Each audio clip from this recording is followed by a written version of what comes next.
Welcome to the John Freakin' Muir Pod. Lace up those boots and sling on the pack for a romp through trails, short and long. With your host and Renaissance man, Doc. It's time to embrace the suck.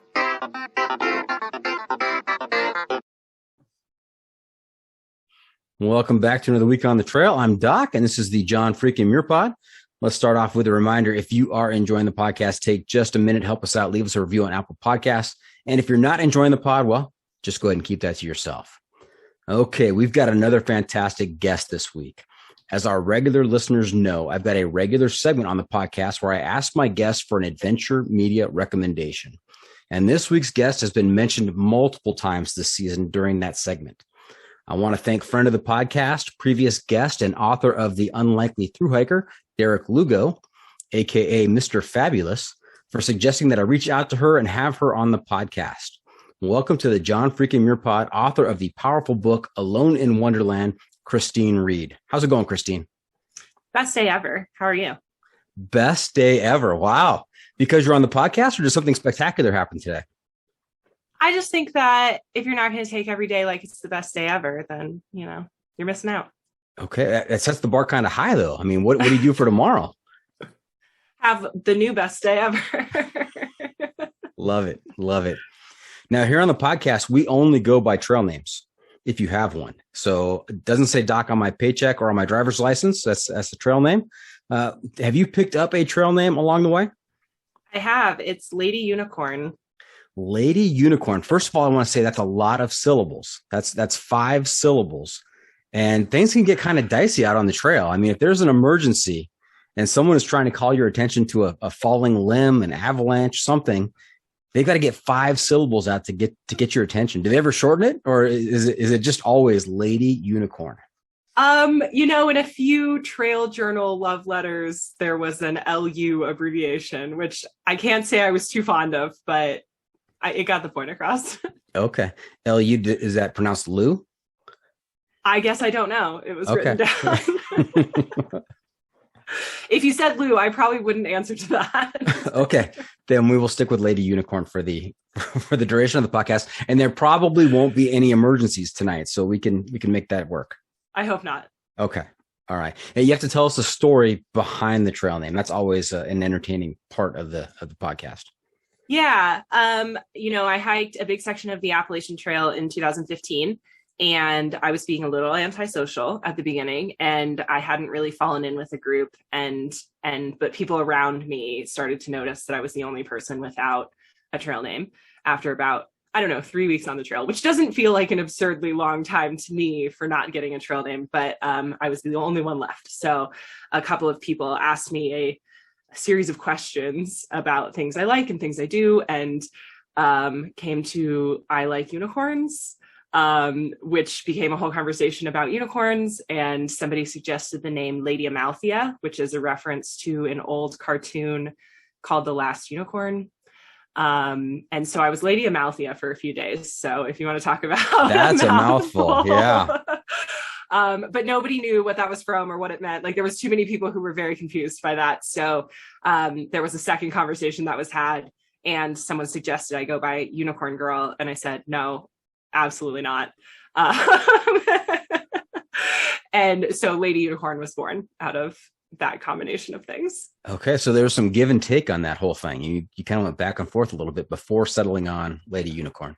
Yeah, I would say it was a negotiation. Yeah, I think that's healthy. I don't think that you are bound to take whatever anybody just thrusts upon you like that. No. And I'm very, before the trail, I was very nervous about the whole nicknaming culture, because I've always been a little opposed to nicknames in my normal life. So I guess I'm glad with what I ended up with, and it could have been a lot worse. Yes, we've covered quite a few interesting trail names on the podcast. So Lady Unicorn, we can make that work. Absolutely. All right. Hey, have you listened to the podcast at all? I think I listened to an episode a couple weeks ago when we first started talking. Okay. I only ask because I want to make sure that you are aware of a segment towards the end of the episode called the Pro Tip Insight of the Week. And that's why I will turn to you and I will say, Lady Unicorn, what bit of trail wisdom can you share with our listeners to make their next outdoor experience even better? So don't be surprised when we get there. Okay. I'll be thinking about it. Okay. And I also want to share with our listeners that Lady Unicorn is particularly brave, because when I offered to show her the outline for the episode, she said, no, it's okay. I can just be surprised. And so she has no idea of the things we're going to talk about tonight. So this is going to be very entertaining. I feel like if I have time to prepare, that gives me time to be like anxious, right? And if I don't worry about it, then I don't have to worry about it. That's right. Yeah, don't be anxious. I'm not going to ask you any questions about things that you don't know about. I mean, everything I'm going to ask you, you're an expert in, so no worries. Perfect. I don't know if I call myself an expert. We'll see. I've discovered if you say it with confidence and a confident nod, then you can pass as an expert in almost anything. You can fake it for a little bit. Yeah, you can fake it for a little bit. Just here we go. Okay. Hey, one of the things I like to do is talk about current events. If I see anything in the news in the day or two before the episode interview, I'll bring it up and kind of get your take on something. And I've seen a couple of articles recently, I think yesterday and today, different articles about different people, but kind of the same theme. And it's about retirees hitting the long trails. I saw an article about 3 women who had retired and were bent on becoming triple crowners, and they've done, I think, that the AT and the CDT, and I think they're going to hike the PCT this year to become triple crowners. And then I saw another article this afternoon about a married couple who put in 30 years in their respective careers and decided that they were going to just live a life of adventure and take on these long trails. And I think I saw that they set some kind of like 5 FKTs on some particular trails out there. So I mean, wow. What's your take on that? On the long trails out there, is it a mix of folks that you're going to run into of different ages? I would say it's like post-college and post-career. Like those are the 2 age groups. Definitely on the AT, that's what I felt like. And then on just this past fall, my friend and I hiked the Colorado Trail. And there was a whole day where every person we saw was like a 55-year-old man wearing the exact same outfit. It was like being in the Twilight Zone. Like every person was just the same person over and over again. And we were making jokes about it. But yeah, I feel like as a 30-year-old out on the trail, I'm almost kind of an anomaly between the 2 age groups. Like a unicorn. Yeah. Yeah.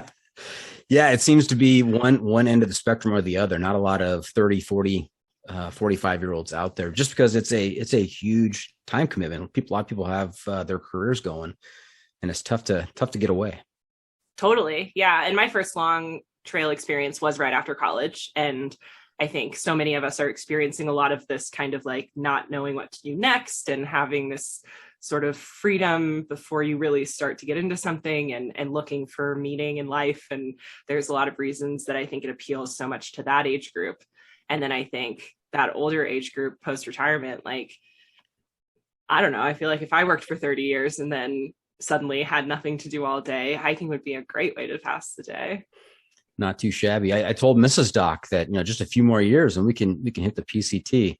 That's going to be you. And she proceeded to give me a new trail name that I can't mention here on the podcast. So she wasn't too excited about that.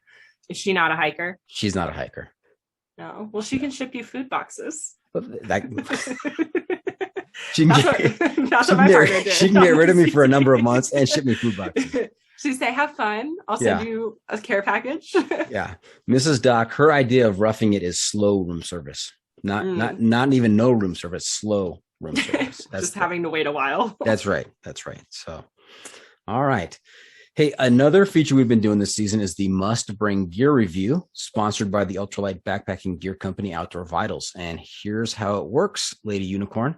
If you were to let a stranger pack your bag with pretty much generic gear for a multi-day hike, what is the one specific piece of gear you would insist on being packed?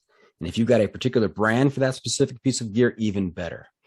So, Lady Unicorn, what is your must-bring piece of gear?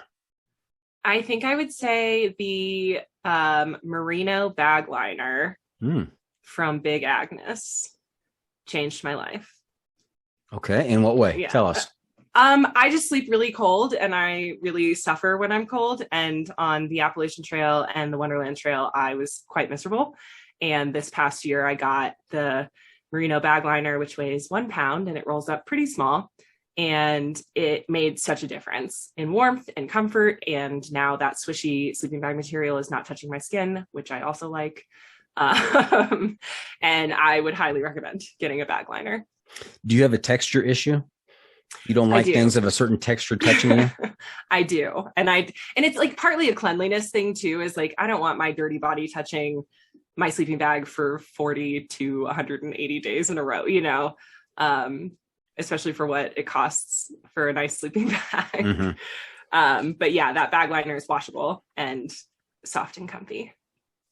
Okay. And what was the temperature rating of your bag? My new one is, I think, a 15-degree down quilt. Okay. And then, quilt. And with your merino bag liner, I mean, how much impact does that have on your temperature? I think it's supposed to be 10 to 12 degrees. Okay. Yeah. All right. I could definitely tell a difference. Okay. And what was your base weight on the AT? Oh gosh, 30 pounds. 30 pounds. All right. Something crazy. I don't know for sure, but I know when I was packed with water and food, it was like 45. We've talked to a few backpackers who were proud of the fact that they were ultra heavy and not ultra light. I mean, they believed in comfort and being prepared and bringing everything they thought they might need. I don't know if I'd go that far, but I definitely was on a budget, and you can't get the super schmancy lightweight stuff when you're trying to save $1. That's right. There's a direct correlation between cost and weight. The lighter it is, the more you got to fork out. Yep. And at that time, it was my first backpacking trip. And so I didn't really know what was available. And I did some research, but there's so much information out there and like so many different products. And the cottage companies were kind of still a little less well-known than they are now, to do like the ultralight kind of make at home type of stuff. Right. You know what boggles my mind, Lady Unicorn? What's that? How did people do this 40 years ago? Oh my gosh, all right? of the online resources and all of the cottage industries making this great gear. I mean, to plan a 2,200 to a 3,000 mile long trail hike in the US, I mean, that it really boggles my mind how they would prep for that and how they'd actually carry it out. I mean, it seems like the Stone Ages. Totally. They didn't even have AWOL's AT guide back then. I couldn't imagine, everybody has Gut Hook, or what are they calling it now? Yeah, they changed their name, didn't they? Far Out, I think. Uh-huh. So yeah, everybody has that now, which is great. And it's an awesome resource to have. But even, in 2015, when I did my section of the AT, there were a couple people who had that, but it was like brand new. And we were all carrying the little AT guidebooks, which are as comprehensive as you could want something to be. It had everything in it. And yeah, I thought like, man, if you didn't have that, if you just had like maps, that would be hard. Right. And right now we can go down the rabbit hole of YouTube videos, of online resources, of planning and logistics, everything we wanted to know about the Appalachian Trail, right? We could find it out and plan accordingly. But back then, what resources were available? You have this general notion of the AT, and you'd have to really kind of scramble to cobble together some intel on what is up ahead of you, and then go down and do it. It's crazy. Yeah, I guess the ATC has been around for a long time, so maybe you would like call them and ask for like, what maps and resources do you have? But I even like to joke that when I started, like 2013, when I discovered the AT, it was all on whiteblaze.net. Is that what it was? It was like a poster board where everybody was just on there chatting. We didn't have, I wasn't on YouTube watching videos or doing that kind of stuff. It was a lot simpler, even just, what is that, 8 years ago? The good old days, 8 years ago. The good old days. All right. Hey, this next segment is something I call the hiking pole, and it's POLL. Okay. I like to point out how creative I am with that little title there. It's not POLE like a hiking pole, like a trekking pole. It's like a survey. I'm going to ask you 7 questions. Okay. And these 7 questions are going to help me come up with a score for where you fall on the crazy scale. So I'll just tell you 7. Yeah, it goes from 1. No, it's 1 to 100. 1 to 100. Okay. 1 is absolutely crazy, and 100 is totally sane. So, okay. Are you ready? Yes. Okay. First one's easy. Trekking poles. Yes or no? Yes. Why? I want to be able to hike when I'm 80. Okay, good. Fair point. Fair point. Boots or trail runners? Trail runners. Always trail runners, or did you start out with boots? I started with boots. My feet did not like them. That seems to be a common theme. Yeah, I got Achilles tendonitis and plantar fasciitis on the AT. Yeah. That's not good. The feet aren't happy. Hiker's not happy. No. Not a fun trip. All right. Tent, tarp, hammock, or cowboy camping? Tent. Tent. Why? I like to be enclosed. Something about zipping myself inside makes me feel safe. That's an illusion, you know.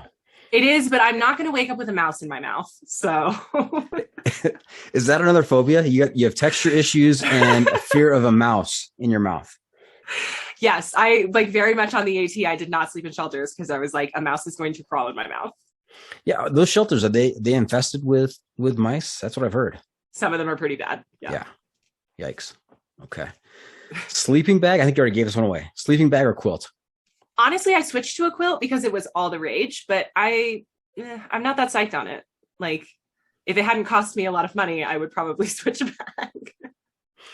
What brand quilt? It's a Catabatic. Okay. Yeah, they're made in Colorado. Mm-hmm. Are you a side sleeper or a back sleeper? Side. Yeah, that kind of lends itself to quilts. I think I'm a side sleeper as well, and I just can't stretch out in the sleeping bag. That's why I went with the quilt. Yeah. I think I do like to be like zipped in though. You know, I feel like because I sleep cold, that quilt, it just flaps a lot and the air gets in. That's the second zipped in reference you've made. So that's a new record. Cocooned. That's a new record on the podcast. Congratulations. Maybe we'll see if I can bring it back later. It'll be a theme. Could be the title of the episode. Zipped in with Christine Reed. It's very catchy. That could be the title of a new podcast. You know, a new podcast or my next book. Together. Yes.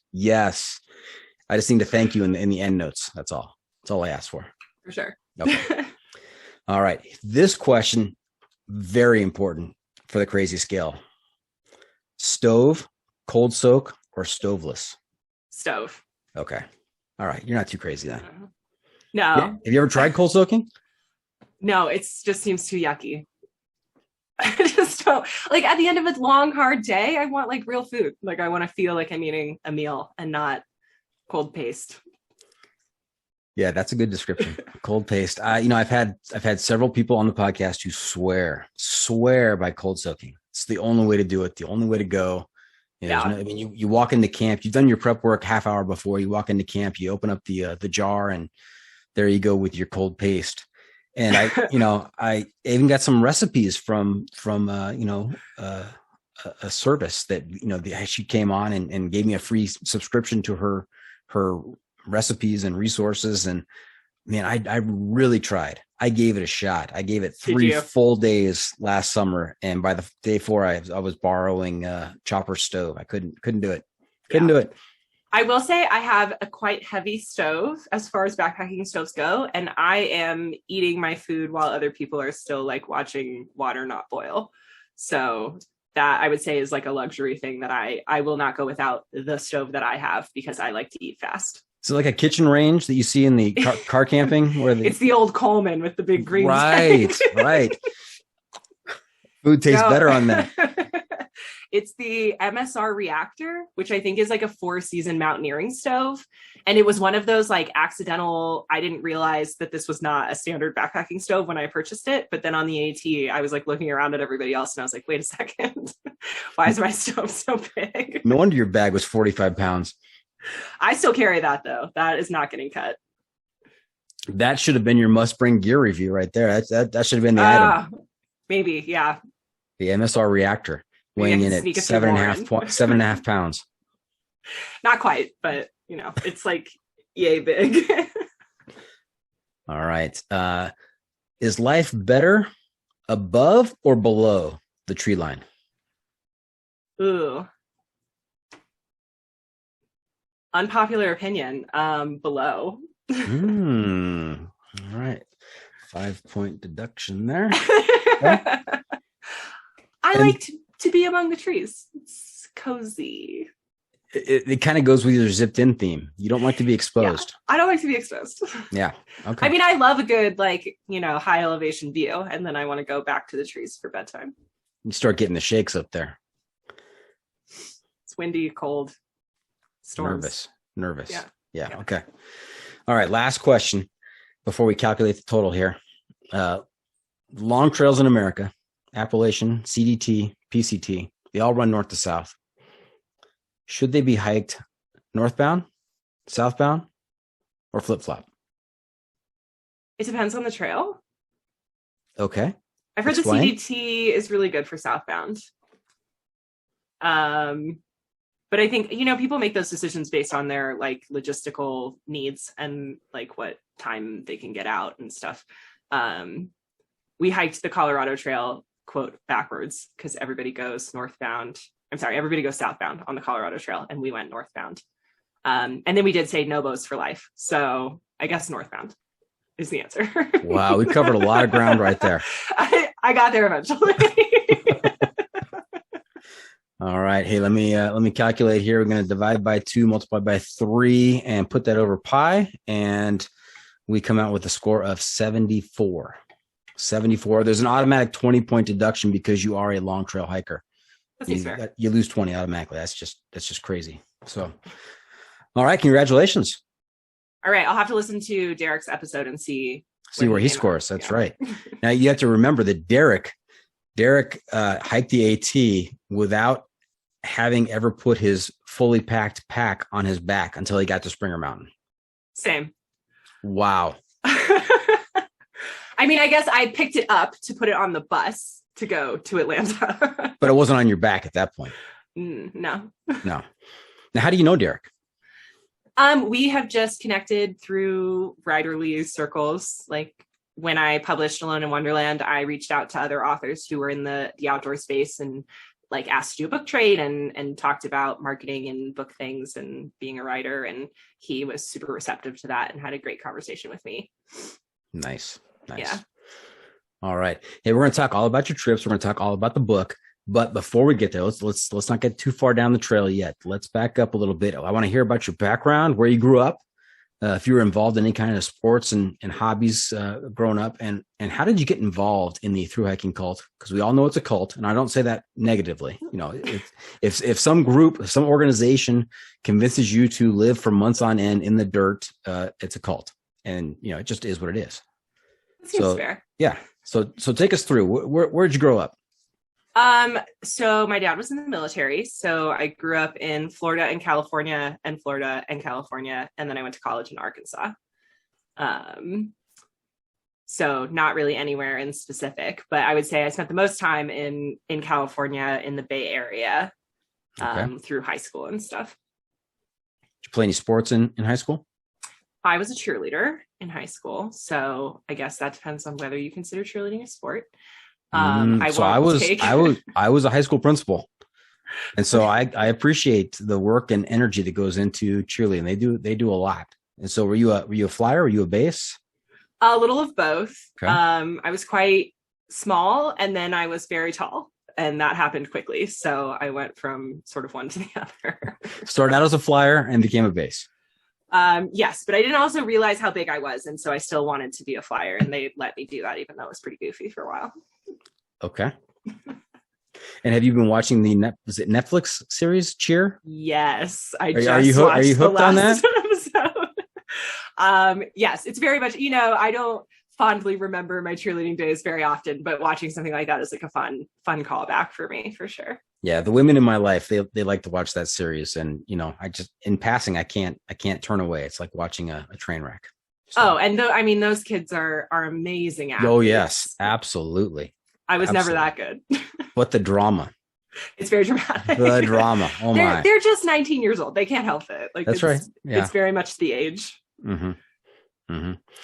Okay. And how did you get involved in thru hiking? Did your family do car camping? Did they do backpacking with you? I mean, how did this first come to your attention? Yeah, not really at all. I lovingly refer to my family as indoorsy people. And I grew up reading books and very dedicated to my education. And like, we were a very studious and quiet family. And sometimes my parents would send us outside when we were being annoying, and they would punish us by making us go outside. So that was kind of my relationship with the outdoors, as a child.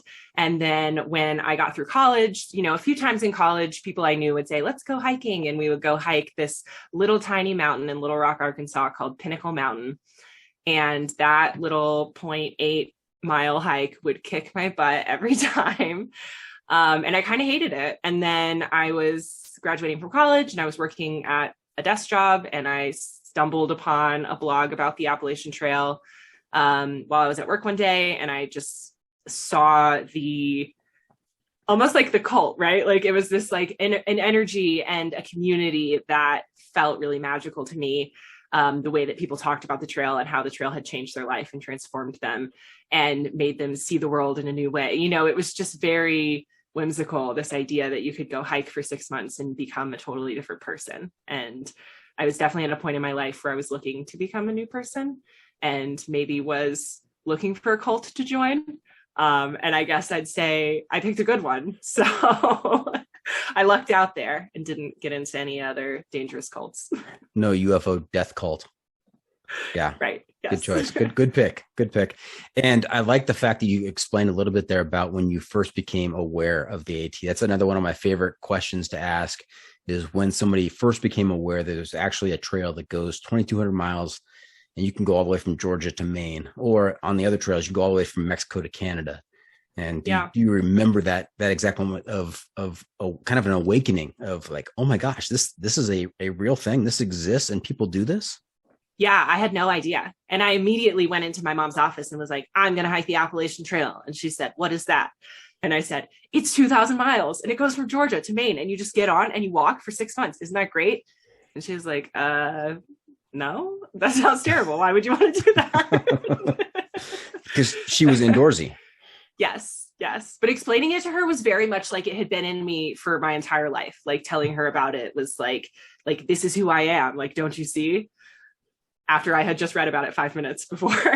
So when you read about it 5 minutes before, it helped you to unzip and just let it out. It was always inside of you. And this just helped to release it. Got it. Totally. Okay. And did you say, I thought I heard sibling, brother, sister? I have a brother. Yeah. Brother. Older or younger? Older. And is he also, he's older, but he's younger. Are you saying you're the more mature one? Yes. He is not outdoorsy. He's in the military also. Okay. That's what I was going to ask. Is he similarly outdoorsy like you? Not at all. He plays a lot of video games, and I'm pretty sure in the military they make you run, but it would surprise me to see him doing so. Which branch of the military? Coast Guard. Coast Guard. Oh, okay. Yeah, right. That's what my dad was too. Oh, okay. So he's legacy. Yeah, three generations. My dad's dad also. Okay. Yeah. All right. And does your brother have any kids? No, not yet, because his son would have to go into the Coast Guard. It'd pretty much be required. Yeah. Right. Okay.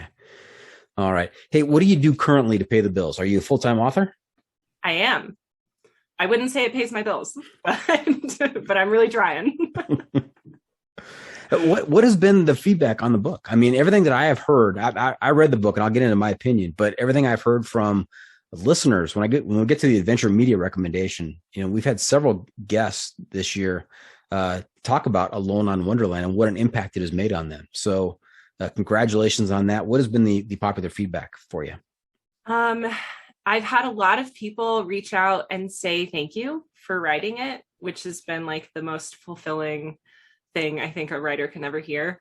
But yeah, it's just a lot of people saying they really related to the story and related to the self-doubt that I reveal in the story and those kind of nagging thoughts and questioning about who you are and what you're trying to accomplish with your life. Mm-hmm. And definitely like the main themes of the book were about a battle between independence and freedom and loneliness.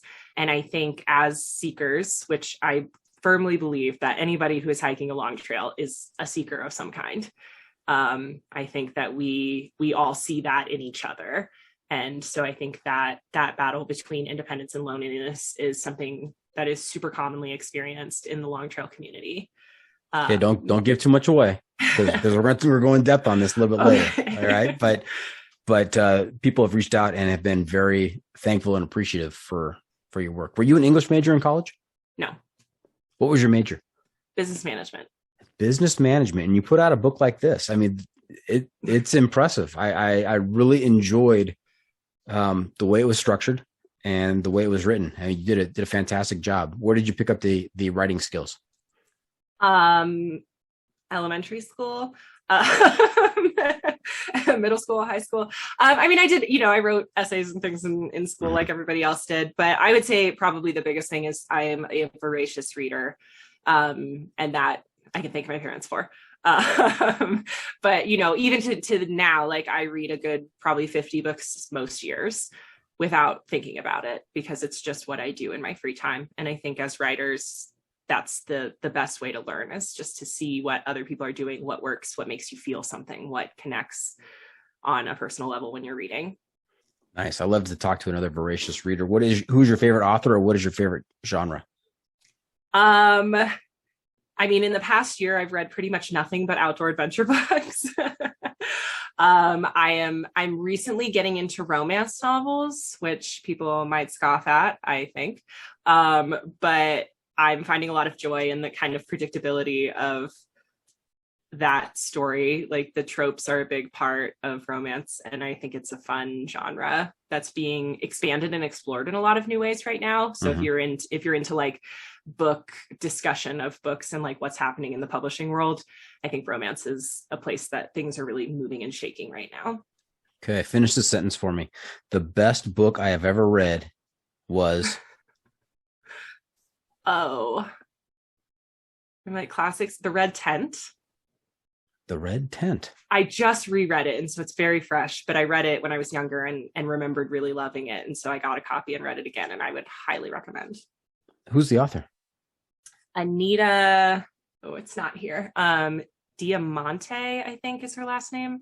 Okay. And a quick 1-minute summary or less.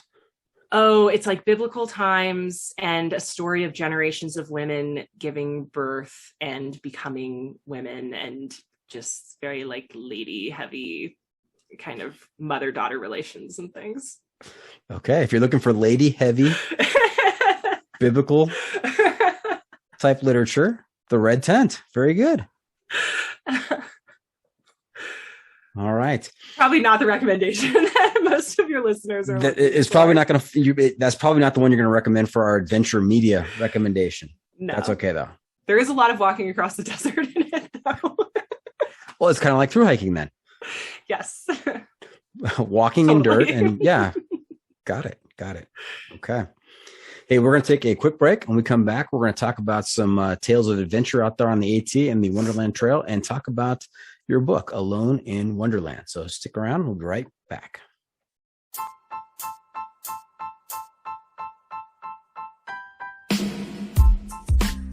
The John Freakin' Muir Pod is sponsored by Outdoor Vitals, the ultralight backpacking gear company whose mission is to improve the mental, physical, and emotional health of mankind by facilitating impactful outdoor experiences.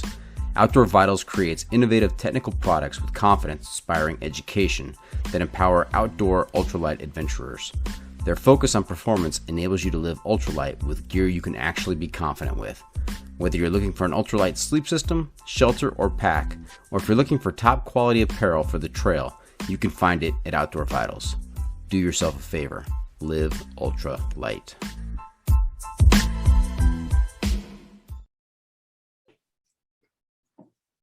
Now, welcome back. We are talking to Christine Reed, aka Lady Unicorn, author of Alone in Wonderland. And we've heard about her past and growing up, and we did a little bit of gear talk there. But let's talk about some of your hiking experiences. I know you've already talked about the 2015 AT hike, and you didn't do the full AT. You came off the trail, and I really want to set the context for that, because that's included in your book. You talk about that a little bit, and the context is really your home life and your mom's illness.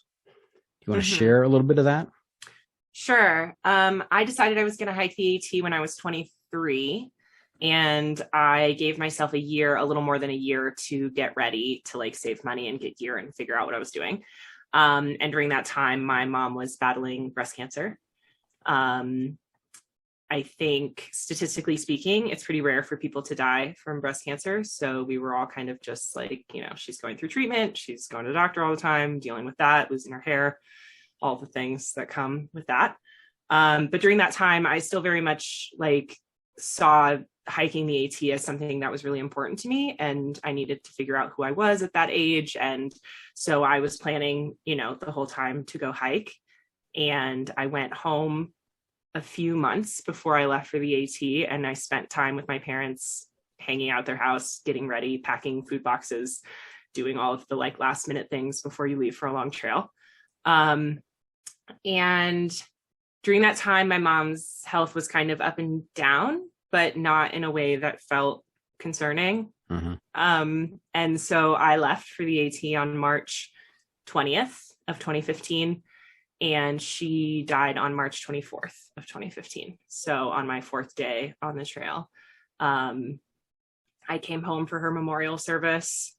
And strangely, someone in my family asked me, when are you going back on the trail? As if we weren't at my mom's memorial service.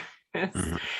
And it just kind of got me thinking a little bit that maybe I still did need to go do what I was trying to do because of all the reasons I was trying to do them, and that my mom dying didn't change any of the things that were going on in my life that I needed the trail for. And so I did decide to go back on the trail, and I hiked about 650 miles. I ended up getting off in Parisburg, Virginia after 70 days. And I just felt like at that point I had gotten what I needed out of the trail experience, and that it was time for me to go spend time with my dad. And I think that time apart was really good so that he could like deal with the truth of his aloneness at that point, the fact that she was gone, and that I wasn't going to move back in and live with my dad so that he wasn't alone. So I think it was good that I went to the trail where I was able to grieve and do a lot of self-work and think a lot about who I wanted to be in the world and how my relationship to my mom affected that. And he was able to have time alone. And then at the end of that, I did go home and spend 2 months with him, which was time that I had planned to be on the trail, that I was incredibly grateful that I had this free time so that I could go spend time with him. Because if I had been working a job and living far away, I probably wouldn't have had that time available to go just be with my dad after my mom's passing. And you had as it's revealed in the book, you had a pretty complex relationship with your mom. Don't we all? Fair point. We do. We all do.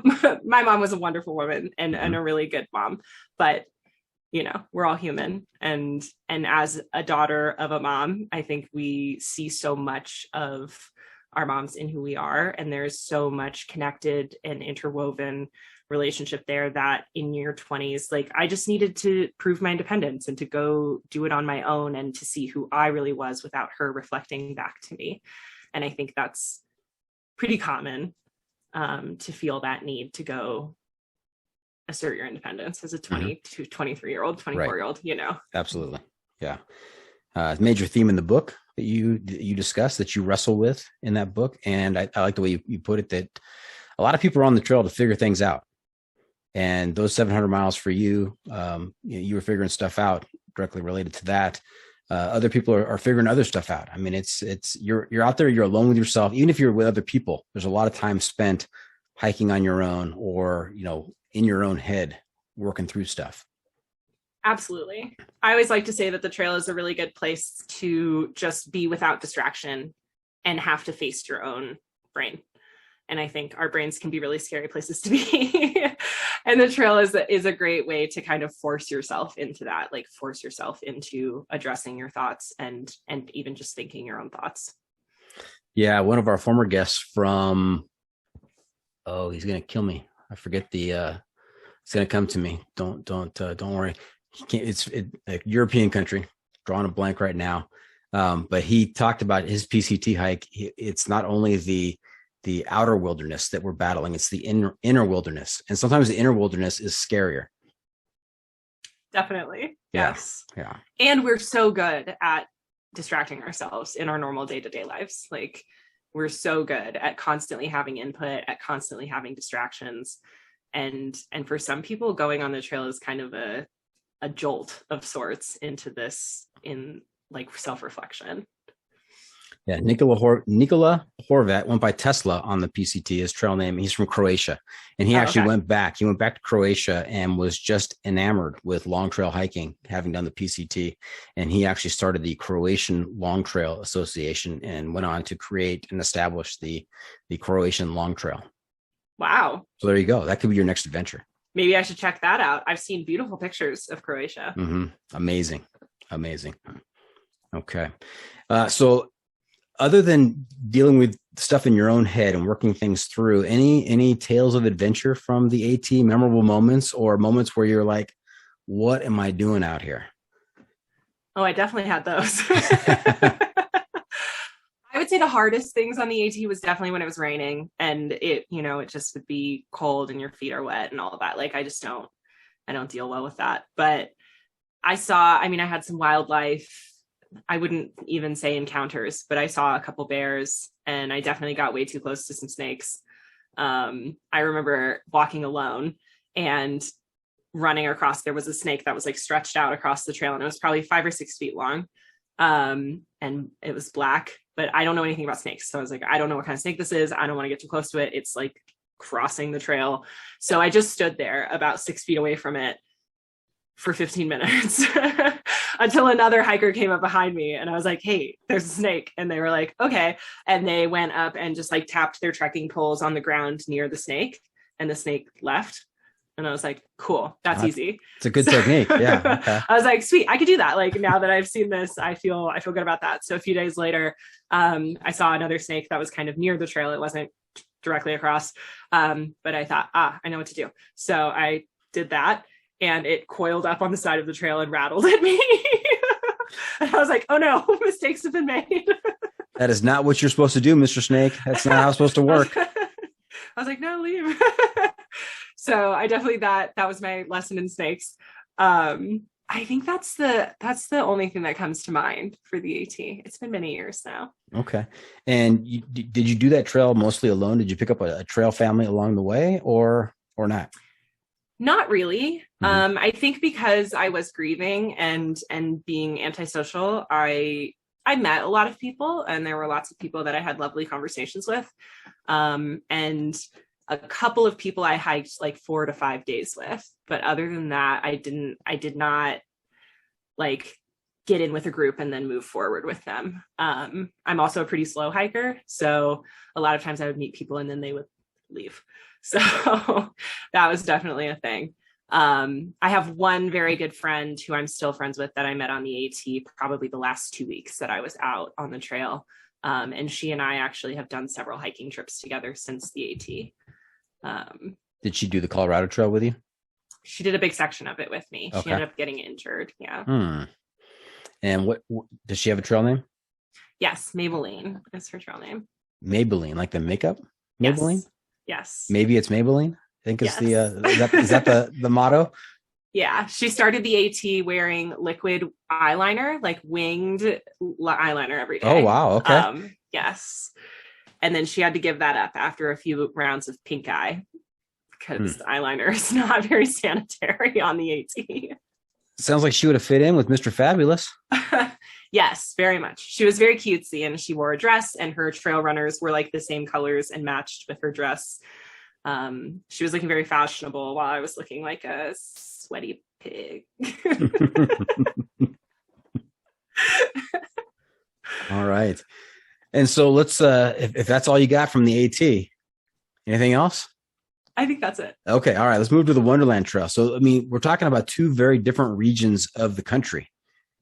How did you stumble across the Wonderland Trail and it circumnavigates Mount Rainier?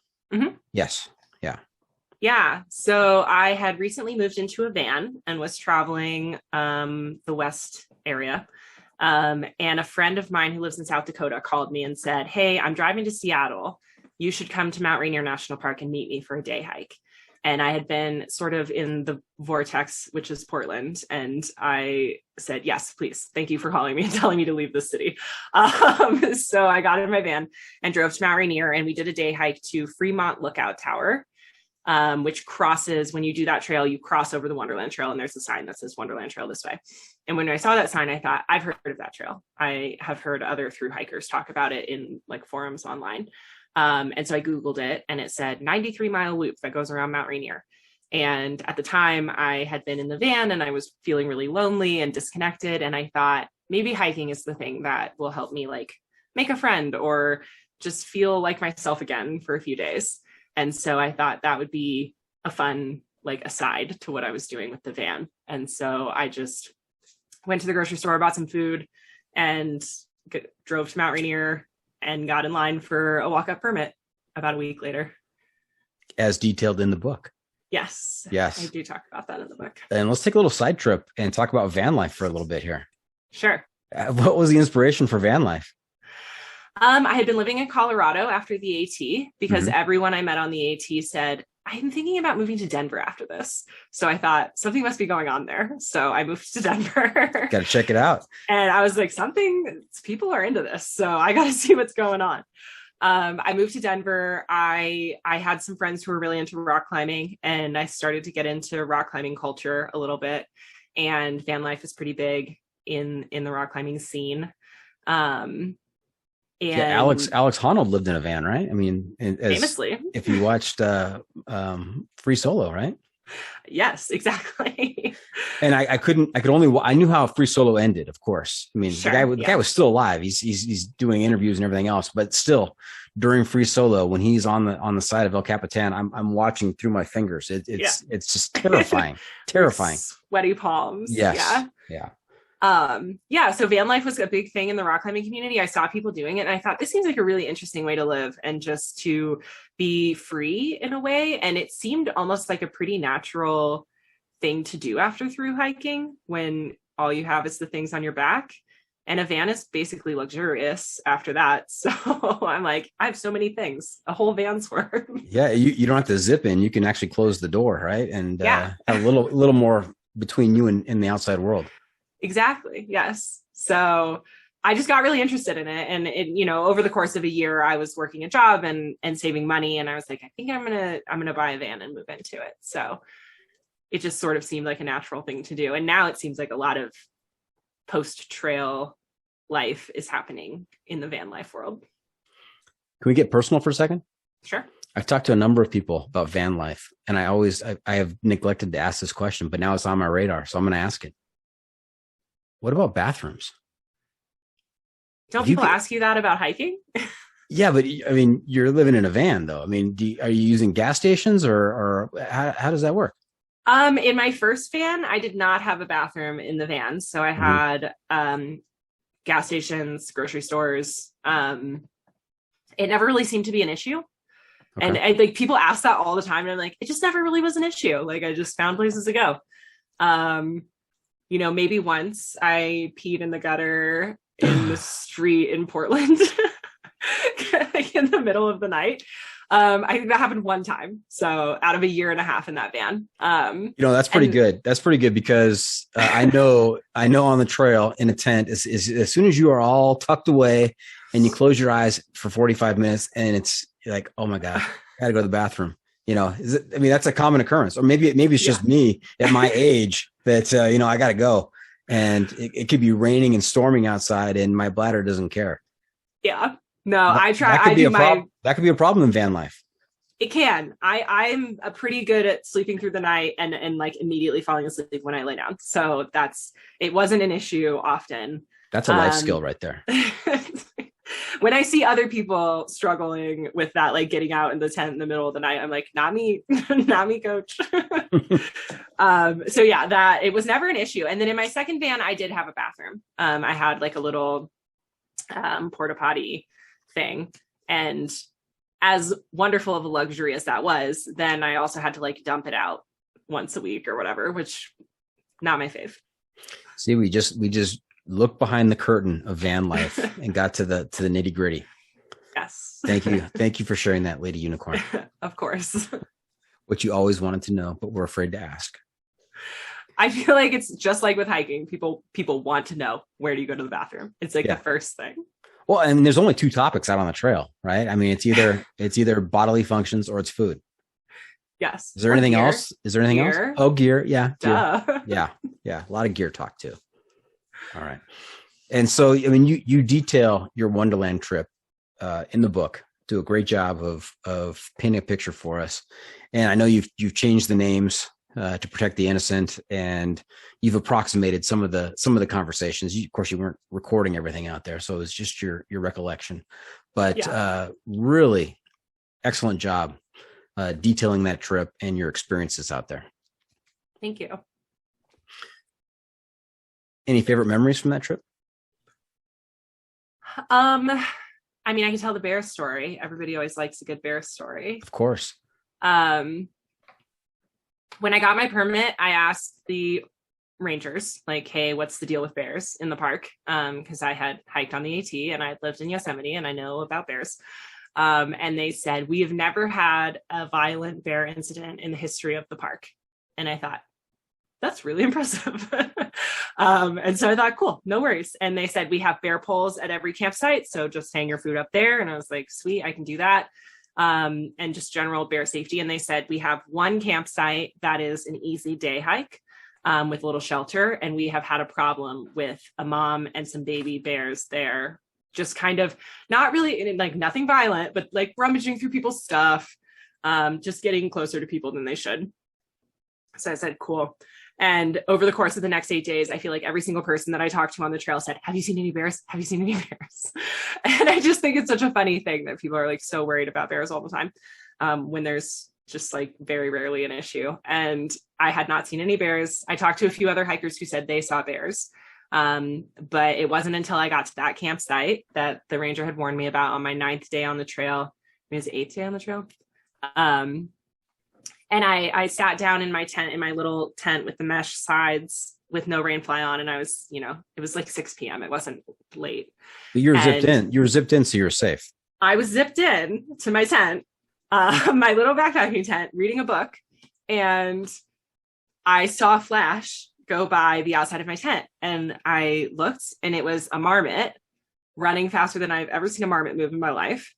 And like in my mind, marmots are like notoriously like lackadaisical, kind of frolicking around and like somersaulting and being cute. I've never seen one run before. And I thought, wow, that's really strange. And it didn't even occur to me like why a marmot would be running like that. And then a few seconds later, 2 bears came out of the woods right behind where the marmot had come from. And I thought, oh, it was being chased. But the bears saw me and turned on a dime to check me out because I was sitting in this campsite, and they came up on either side of my tent. They like flanked me close enough that I could have touched them if I wasn't zipped in. So they stood and looked me in the eyes, and they flared their nostrils, and I could like see the air moving in as they were like breathing in my scent.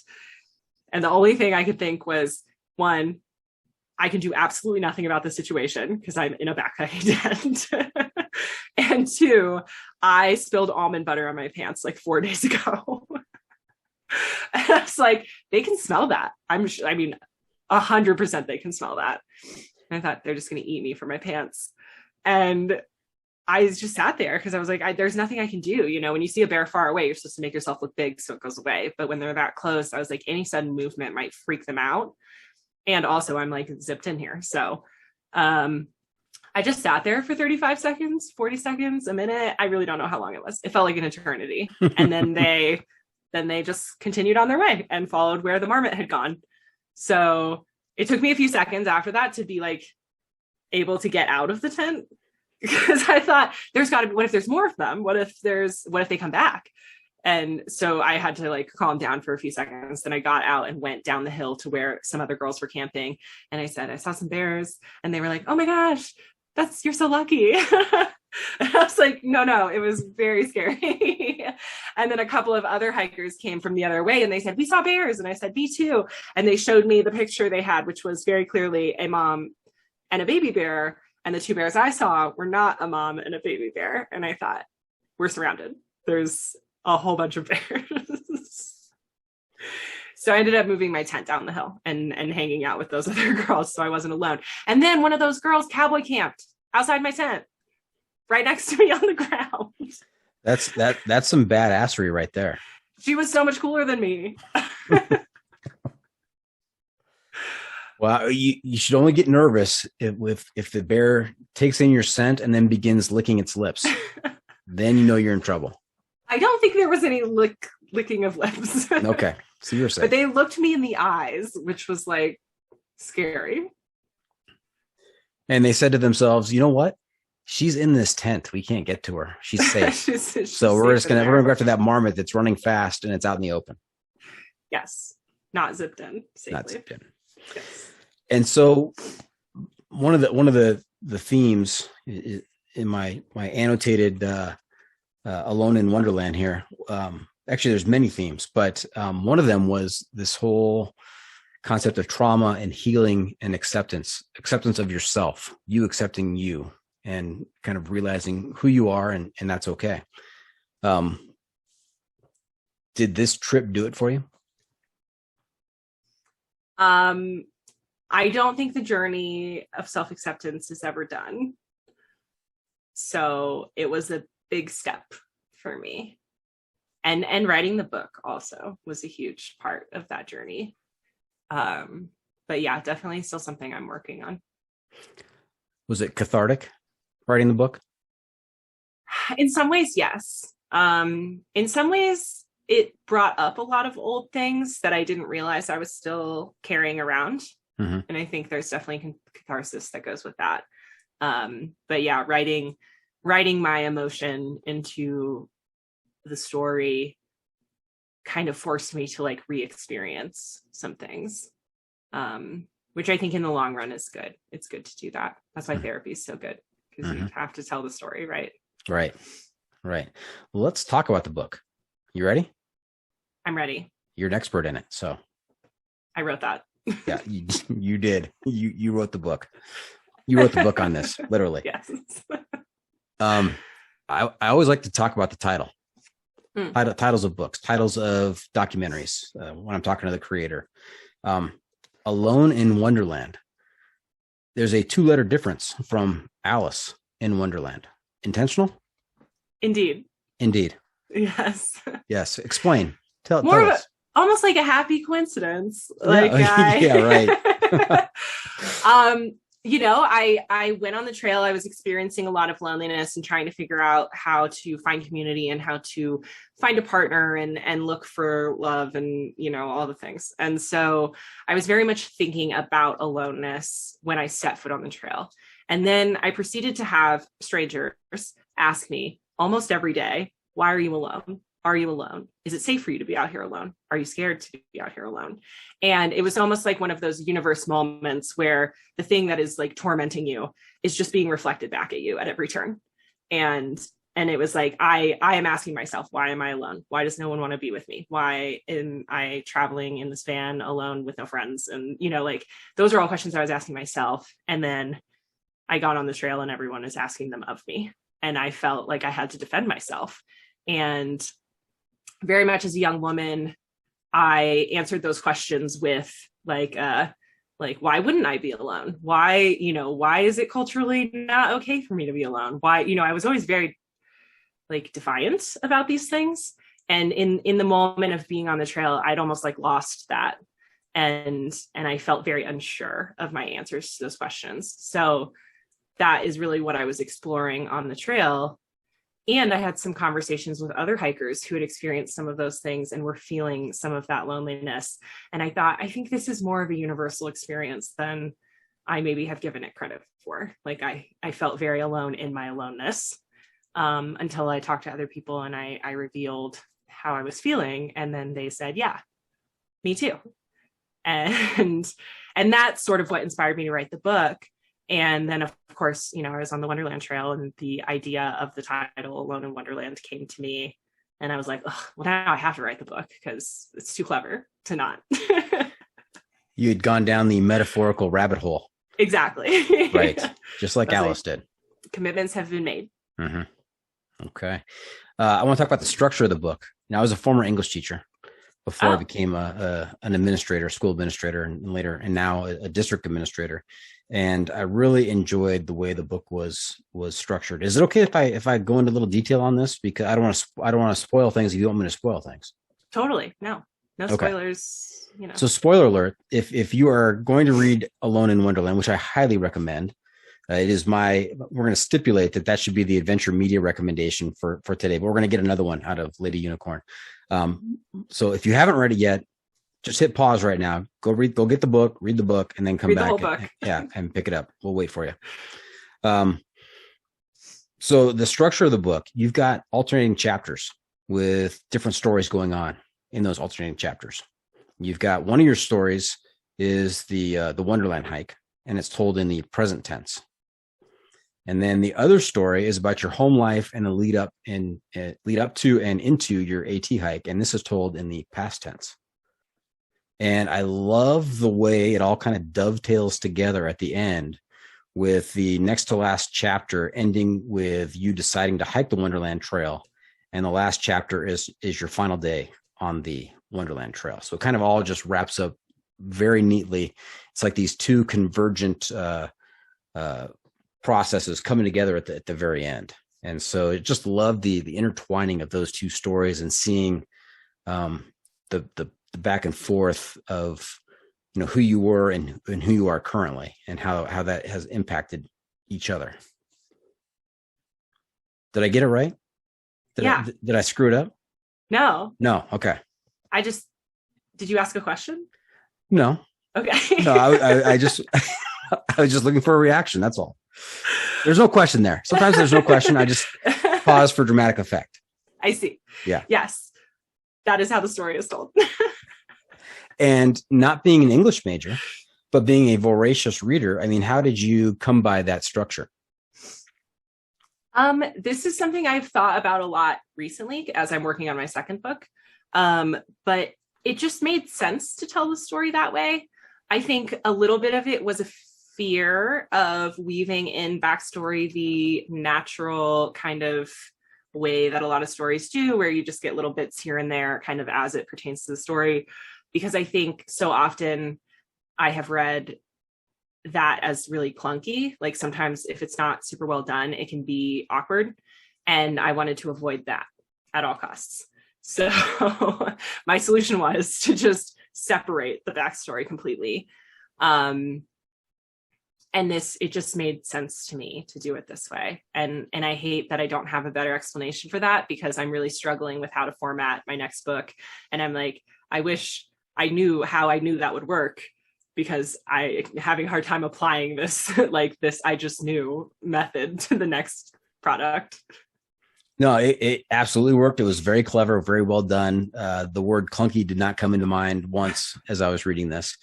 And I like the fact that the Wonderland is told in the present tense, and the AT story and the lead up to that is told in the past tense. I thought that was pretty clever as well. Yeah, I definitely think when you're going back and forth between times, it can be confusing to readers. And so I wanted to make it as clear as possible, like what was happening when. Mm-hmm. Easier to write in the past tense. I think the present is easier. Really? Okay. Mm-hmm.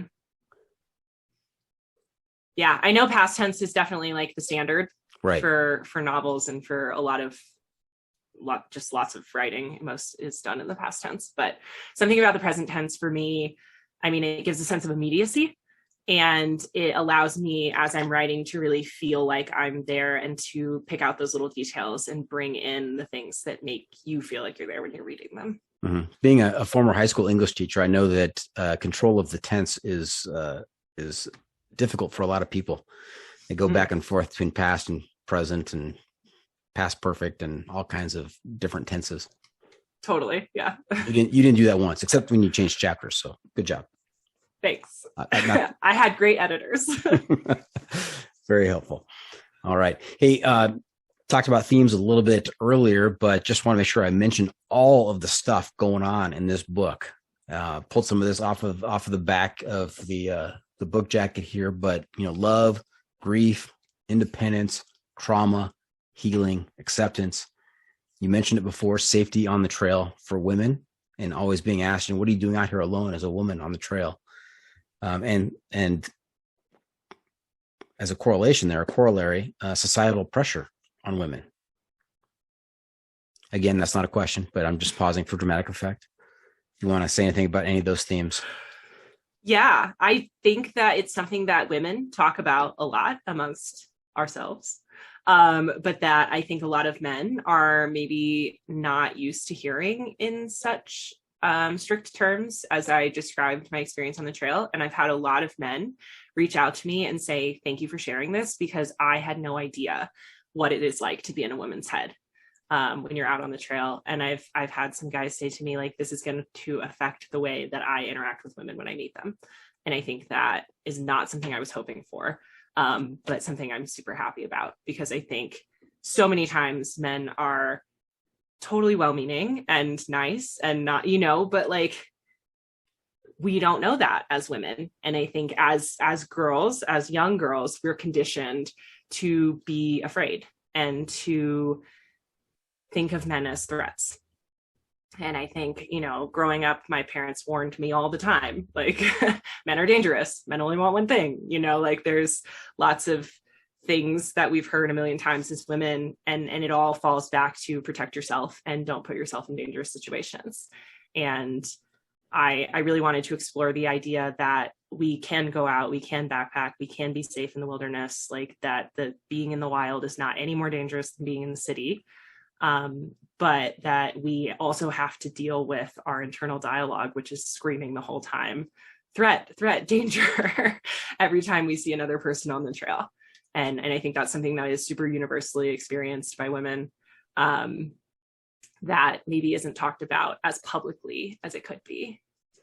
Yeah, you're exactly right. Of course, as a guy on the trail, I'm worried about campsites. I'm worried about, what I'm going to eat. I'm worried about, twisting an ankle. And there's this added dimension for women on the trail. And you point that out very clearly in your book. There are a couple of examples that illustrate this. When the guy comes up to talk to you about a particular camping site or something, and he's just trying to be helpful, or so he thinks, but he is setting off all kinds of red flags and alarm bells for you. And it's not a pleasant conversation from your point of view.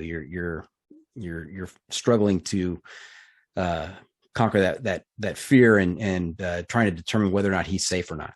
And even when he leaves, I mean, you find yourself looking over your shoulder. Where is he? Where is he going? Which direction? These are things that typically guys don't think about on the trail.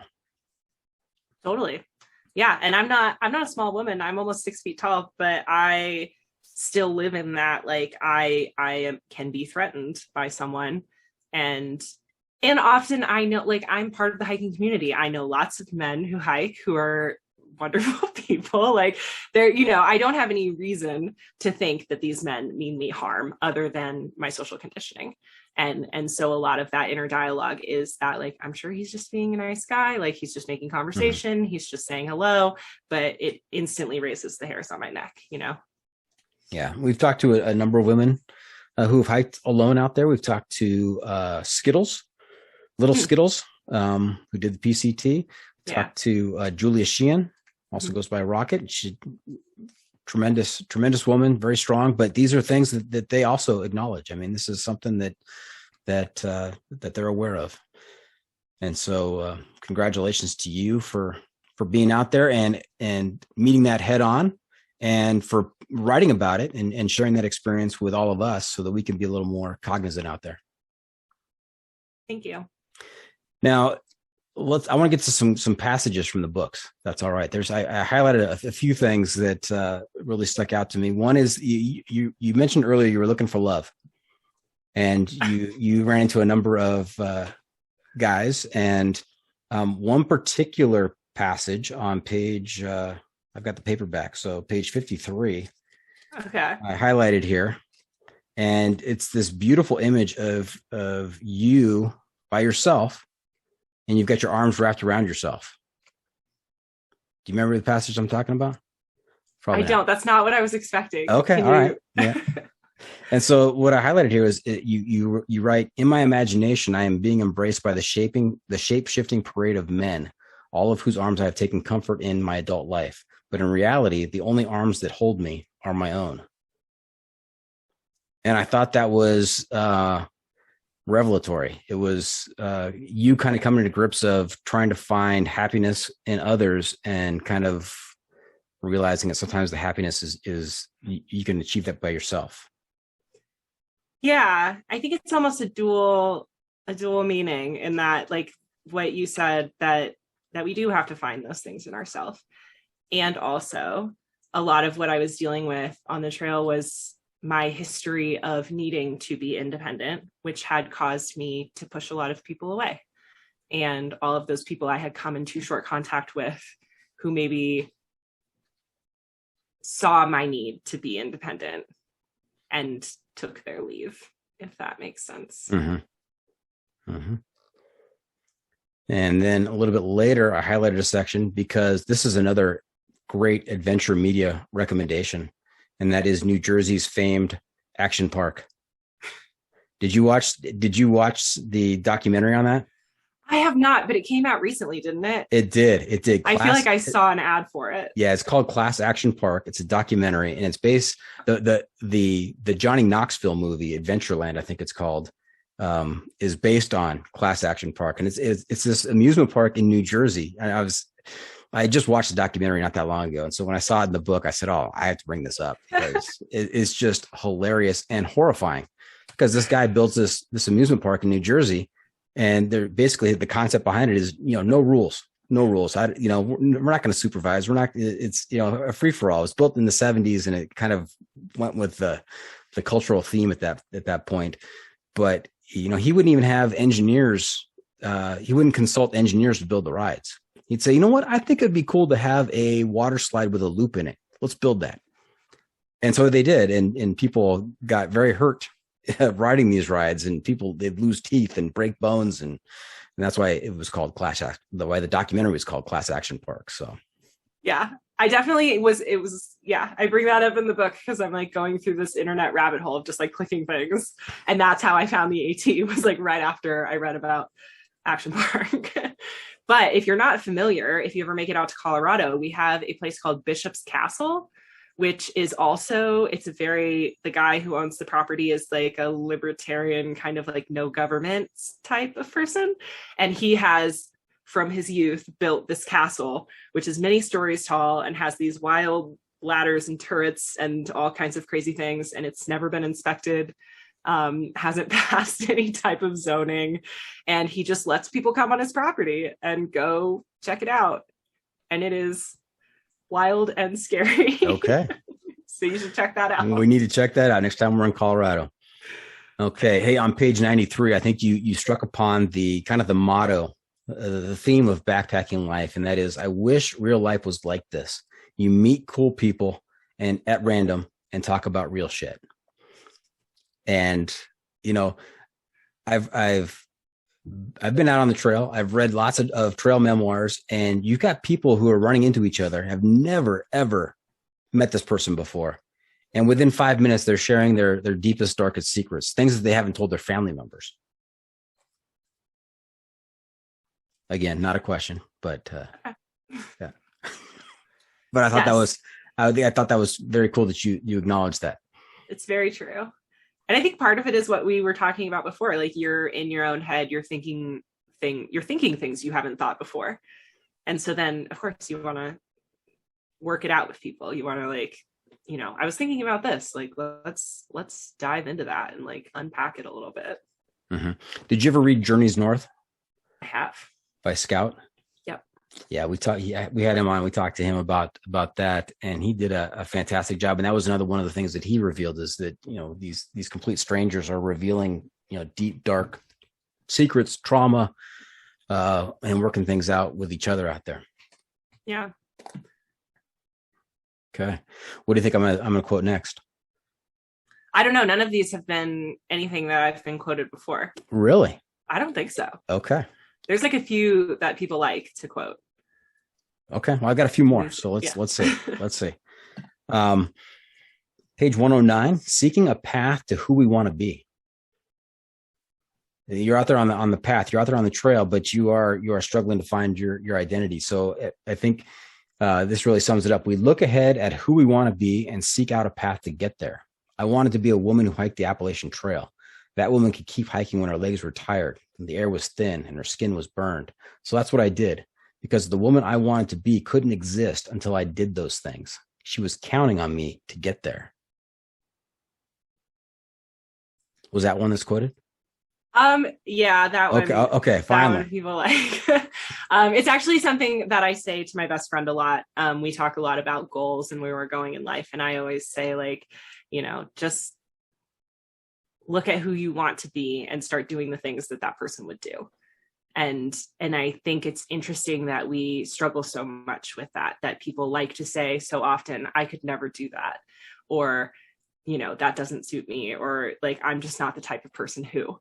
And to me, it just seems so much like you can say, I am the type of person who, by doing it, do the thing. And you are now the type of person who does that thing. And it sounds so oversimplified. And I know it's really hard and scary to do new things. But I think in the world we live in, especially with social media and the internet, we have such an opportunity to see people doing things that we would never have come up with on our own.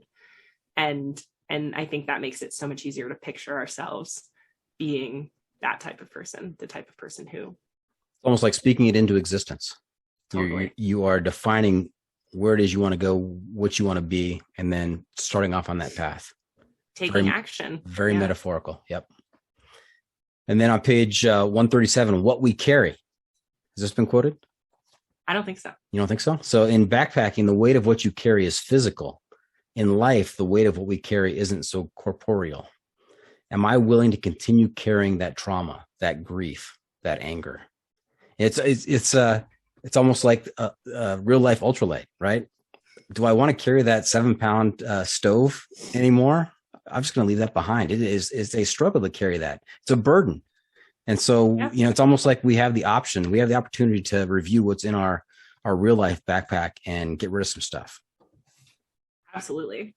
And I think there is so much to be said about the comfort of living in your grief and your trauma and the baggage. Like we find what we're used to, what we're comfortable with in those things because we've been living in them. But making that choice to like let things go, to take them out of your pack, to say, I don't need this weight any longer. I don't need the familiarity of this pain, that I can go be without it. And even though that's scary and unknown, it might be better. Well said. And can I share a couple of passages about your mom, which were really striking? And I'm sure these have been quoted. So the first one is on page 191. My mother knew me in ways I never even knew myself. She left this earth when I was someone else. In her death, I became unknown. The me who began inside of her has been lost to the me walking through these woods. Who will ever know me now? Poignant. Heartbreaking. You're going to make me cry. Sorry. That's okay. I'll move on to the other passage then. Hang on. Hold that thought. Hold those tears. Let me get this one in too so you can cry for both of them. Page 237. I wanted to be just like her when I grew up. Then I grew up. At some point, I started to see all the ways I didn't want to be like her. Then she just went and died. I didn't have time to reconcile who she was as a person or to figure out who I was without her. She's just gone. That was a conversation with Tom. Yes. Who was on the verge of losing his mother at the time. Mm-hmm. Yeah. And I just felt so compelled to tell him, like, you have to do this now. Like, you have to think about her death before it happens. Yeah, I feel like that's something we do really badly in our culture is think about death before it happens and think about like what's going to be important afterwards and what we will wish we had said and what we will wish we had done. And a lot of that is within ourselves, right? Like I really don't think I have a lot of regrets about not saying things to my mom. I think I have a lot of regrets about not asking things of her or seeing her as a whole person and not just a mother before she died. And I think a lot of us do eventually see our parents as whole people, but in our 30s and our 40s, when we see ourselves as adults and we start to see more of how they raised us in what we're doing in our lives now. And I just didn't have that opportunity with her. Yeah. You, as you get older, you realize that your parents are just people, and you realize that, like yourself, they didn't have it all dialed in. They didn't have it all figured out. We're just making stuff up as we go, trying to do the best we can, try not to disappoint anybody, for the most part, and hoping it goes all right. And so this myth as a child looking up to your parents and thinking that, okay, they know everything, they've got it dialed in. It's not the case. And seeing the whole person is something, like you said, it's a realization over time. Yeah. Yeah. And I think about the relationship I have with my dad now and how I see him and how I've come to know him as a person in the past 6-7 years. And it is heartbreaking to think that I don't get to have that with my mom. Yeah. Am I allowed to read the last few lines of the last chapter before the epilogue? Sure. Yeah. Because that's another one that really stood out to me. And really, this first sentence gives me chills, gives me tingles. I was ice, but now I'm water. The breaking away has been savage, painful, loud, and traumatic. I was part of something solid and corporeal, but it couldn't stay that way forever. Nobody forewarned that my dissolution into the ocean of the world was an inevitability. But the journey from glacier to ocean is not one from something to nothing. Explain that to us. You were ice, but now you're water. I was standing in front of a glacier as it was calving and melting into a river. And I was really thinking about the glacier network that's happening on top of Mount Rainier and how the water is coming down from being part of the mountain and breaking away and then traveling all the way to the ocean, and how you couldn't possibly stand in the ocean on the west coast of the US and think this is water from Mount Rainier. I guess you could possibly. I wouldn't. I don't think most people recognize where it came from. And it's really a metaphor about the idea that we do eventually break away from where we came from. We do eventually go out into the world and become our own people.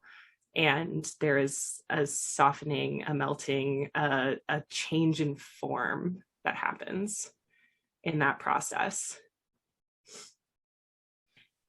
It's a journey. I mean, the trail is a metaphor for life. Always. Yep. We're never there. Never there. And got to empty that backpack out more frequently. All Yes. right. Hey, what's next for Christine? I'm currently working on another book, and it will talk a lot about my trip on the Colorado Trail and the many, many more trail is life metaphors. So I'm working on that right now. I am actually in the process of scheduling a book tour for this summer, where I'll be talking about Alone in Wonderland, and giving some talks. I'll be at Trail Days, Appalachian Trail Days in May in Virginia, and then I'll be touring around Virginia, North Carolina, and then hopefully in the fall I'll be in Washington and Oregon, Idaho, kind of Pacific Northwest, also doing events and hopefully sneaking in some of my own hiking along the way. Nice. Working title for the new book, Zipped Up with Lady Unicorn? Yes. Okay. All right. Lady Unicorn, you know where we are right now? Where you are, this photo? No, where we are right now. What is that? No, I don't. We are at that time of the episode where I ask you for your pro tip insight of the week. What bit of trail wisdom do you have to share with our listeners to make their next outdoor experience even better? Zip it up.